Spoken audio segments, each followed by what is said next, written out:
Ehlen ou Sehlen, c'est le nom d'un café du commerce situé au cœur de Gaza et dont le nom est à lui seul une prémonition.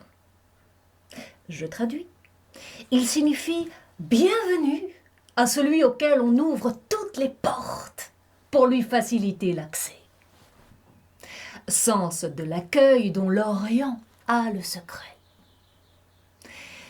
Et si on le contextualise, on dira que c'est un message non codé adressé par le Hamas au Tsahal. Pour lui dire jusqu'ici, Israël, ton horreur était latente, cachée, sophistiquée.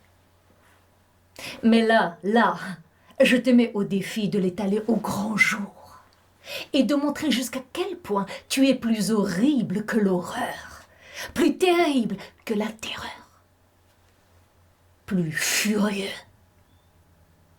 que le fureur. Ehlen wa sehlen. Montre-nous, Israël, qui est le vrai monstre. Mais je vous propose une toute autre version des choses. Imaginez un commando armé jusqu'aux dents qui monte à l'assaut de la gare du Nord à Paris et qui s'en prend avec une rare cruauté à tous les passagers, les passants, les commerçants, les riverains, avec la plus violente des violences, la plus barbare des barbaries, juste parce qu'ils étaient au mauvais endroit, au mauvais moment.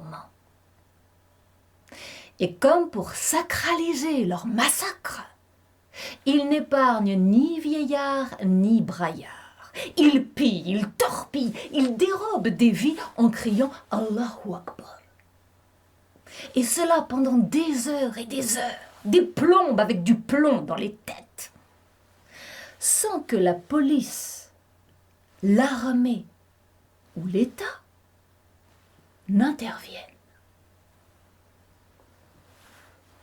Comme s'ils avaient tout fait pour les laisser faire. Comme s'ils avaient commandité ou souhaité cet enfer en disant aux assaillants « Ehlen wa sehlen ». Venez, venez, on vous attend, les forcenés.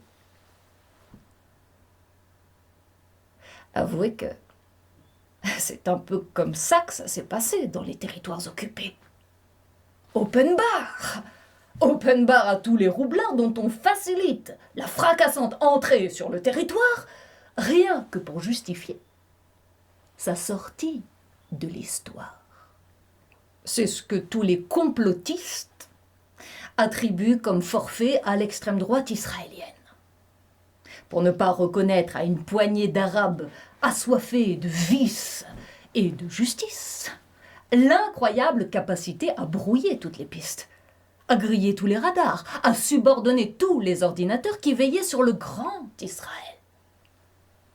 Une poignée d'Arabes qui a sévi juste pour prouver que sa cible est loin d'être invincible.